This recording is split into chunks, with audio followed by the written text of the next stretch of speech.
Movie की starting scene में हमें पास्ट यानी 1673 का टाइम दिखाया जाता है।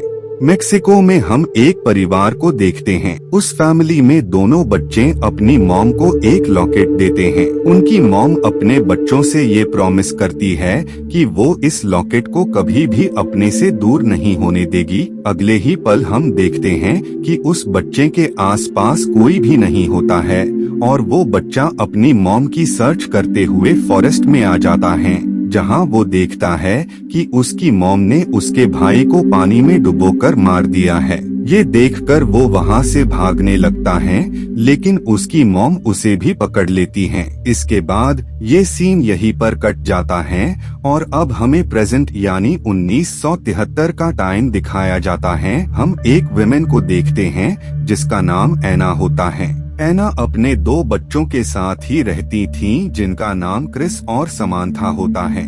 एना अपने मंथली एक्सपेंसेस और सर्वाइवर के लिए एक जॉब किया करती थीं। एना सोशल सर्विसेज के एक डिपार्टमेंट में जॉब करती थी।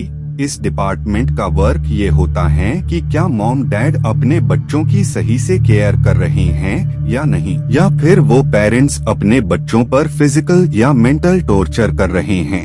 इन सब की इंफॉर्मेशन रखना ही इस डिपार्टमेंट का काम होता है। तभी वहाँ एना के बॉस आ जाते हैं और वो पेट्रिशिया के केस को, जिसे एना इन्वेस्टिगेट कर रही होती हैं, वो उस केस को किसी और को दे रहे होते हैं। क्योंकि एना के पास ये केस काफी टाइम से था, लेकिन उसने अभी तक इसमें कोई भी एक्शन नहीं लिया। एना अपने बॉस से काफी रिक्वेस्ट करती हैं कि वो इस केस को किसी और को न दे।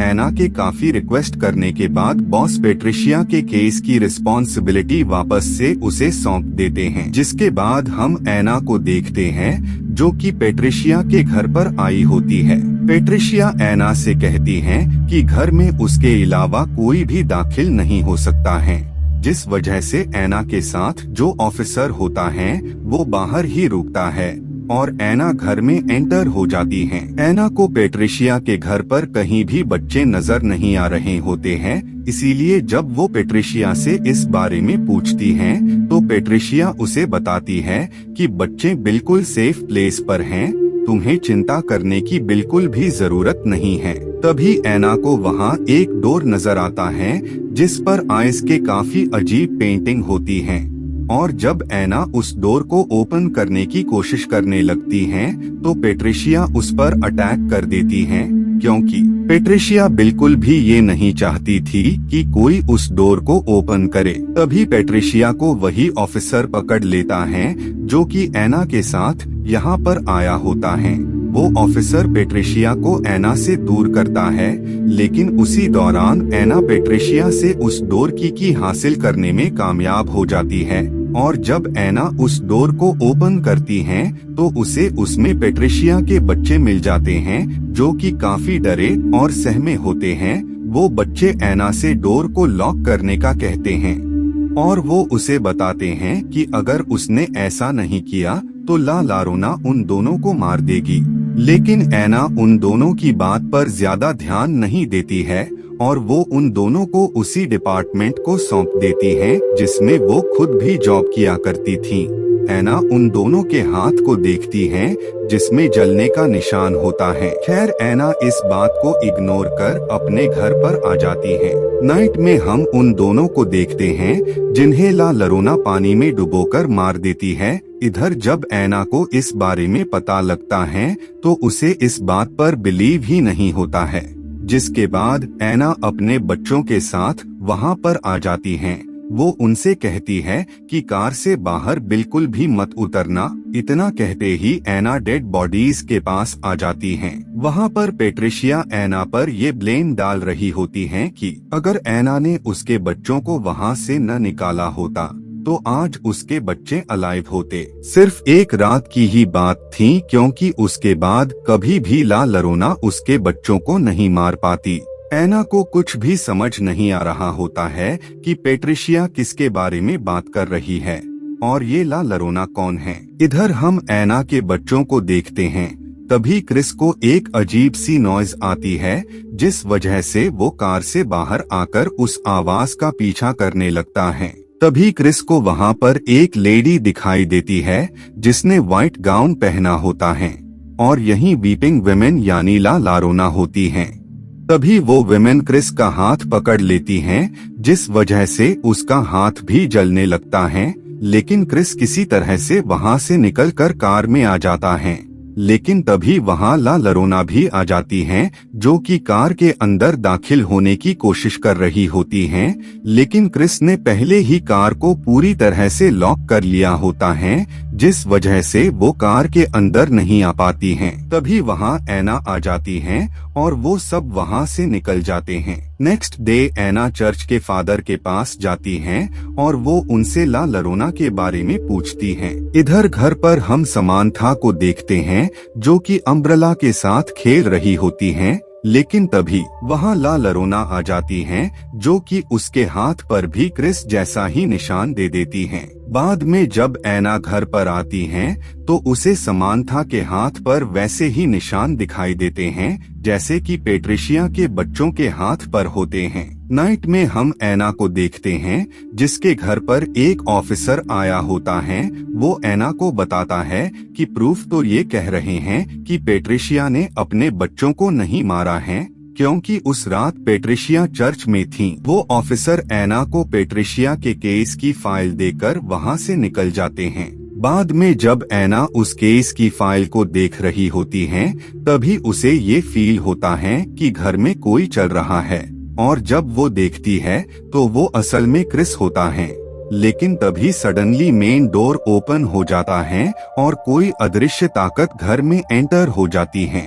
खैर बाद में एना जब रूम में जाती है तो उसे पेट्रिशिया की केस की फाइल रूम बिखरी हुई मिलती है और साथ ही उसे समांथा के रूम में एक डेविल विमेन भी दिखाई देती है, जो कि कोई और नहीं बल्कि ला लारोना होती हैं। ला लारोना को देखकर एना काफी ज्यादा डर जाती हैं, इसीलिए वो क्रिस और समांथा को सुलाकर पूरी रात जागती है। नेक्स्ट डे एना पेट्रिशिया से मिलने जाती हैं और वो उससे कहती हैं कि ला लारोना उसके बच्चों के पीछे क्यों पड़ी हैं। लेकिन पेट्रिशिया एना पर ही भड़क उठती हैं और वो उससे कहती हैं कि मेरे बच्चों की मौत की वजह सिर्फ तुम हो। अगर तुमने उस दरवाजे से बच्चों को बाहर न निकाला होता तो वो दोनों आज जिंदा होते। इसीलिए मैंने तुमसे रिवेंज लेने के लिए ला लारोना से ये कहा है कि तुम मेरे बच्चों को मुझे लौटा दो, इसके बदले तुम एना के बच्चे ले जा सकती हो। इधर हम क्रिस को देखते हैं, जो कि घर पर होता है।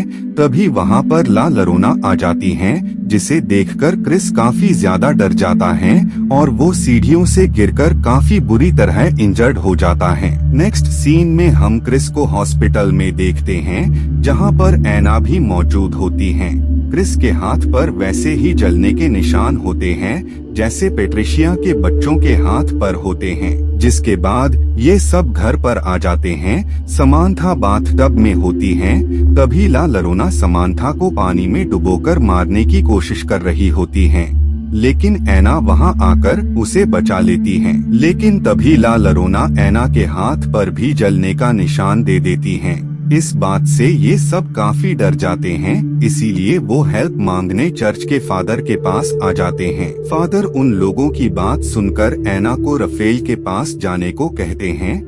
वो उससे कहते हैं कि रफेल ही तुम्हारी मदद कर सकता है। जिसके बाद एना अपने बच्चों के साथ रूफल के पास आ जाती हैं। रफेल एक ऐसा शख्स होता है जो कि गॉड पर बहुत ही ज्यादा यकीन रखता था। एना रफेल को उसके साथ हुए सारे इंसिडेंट्स के बारे में बता देती है। जिसके बाद एना के साथ रफेल भी उसके घर पर आ जाते हैं। रफेल एग के साथ एक रस्म करने लगते हैं। ये रस्म रफेल इस वजह से परफॉर्म कर रहा होता है ताकि उसे ये पता लग जाए कि क्या वाकई घर पर कोई शैतानी ताकत मौजूद है या नहीं। और जब रफेल एग्स को ब्रेक करता है तो उसमें एक ब्लैक कलर का लिक्विड निकलता है, जिसे देखकर रफेल को यकीन हो जाता है कि घर में वाकई कोई बुरी ताकत मौजूद है। इसीलिए रफेल घर में पवित्र चीजों को घर के चारों तरफ रख देता है और वो वीपिंग विमेन के टीयर्स को भी पवित्र करता है ताकि वो ला लारोना के टीयर्स को उसके अगेंस्ट यूज कर पाए।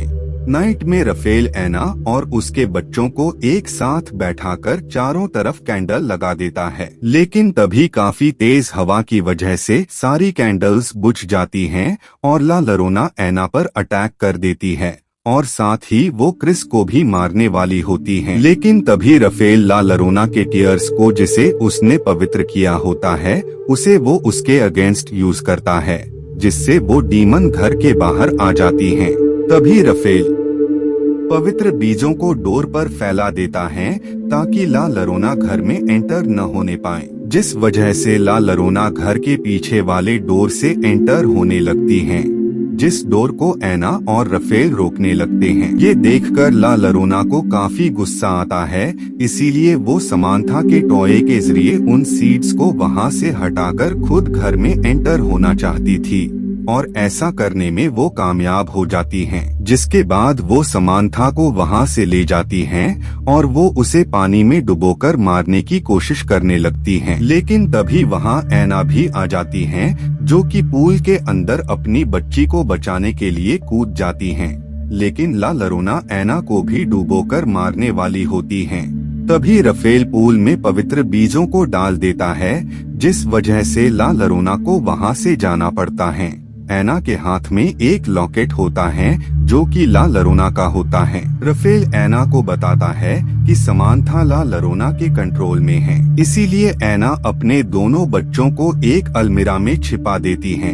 वहीं बाहर हम ला लोरेना को देखते हैं। तभी घर में पेट्रिशिया आ जाती हैं और वो दोनों बच्चों को वहाँ से निकालकर ला लोरेना को सौंपने वाली होती हैं। लेकिन पेट्रिशिया रफेल पर गन से अटैक कर देती हैं और साथ ही वो उन पवित्र बीजों को भी हटा देती हैं, जिस वजह से ला लोरेना घर में एंटर हो जाती हैं और वो एना को बेसमेंट में लॉक कर देती है। इधर क्रिस समांथा दूसरे रूम में आ जाते हैं, लेकिन तभी वहाँ ला लोरेना आ जाती हैं, जो कि उन दोनों के करीब बढ़ रही होती हैं। तभी क्रिस ला लोरेना का लॉकेट उसे दिखाता है। उस लॉकेट को देखकर ला लोरेना नॉर्मल लेडी बन जाती हैं, क्योंकि क्रिस और समांथा को उस लॉकेट के साथ देखकर उसे अपने बच्चों की याद आ जाती है। तभी गलती से क्रिस से पर्दा नीचे गिर जाता है। वो पर्दा एक शीशे को कवर किए हुए होता है। शीशे में खुद को देखकर ला लोरेना वापस से डीमन में तब्दील हो जाती हैं। इधर पेट्रिशिया को अपनी गलती का एहसास हो जाता है, इसीलिए वो बेसमेंट का डोर अनलॉक कर देती हैं। इधर बच्चों को बचाने रफेल आ जाता है, लेकिन ला लोरेना उस पर भी अटैक कर देती हैं।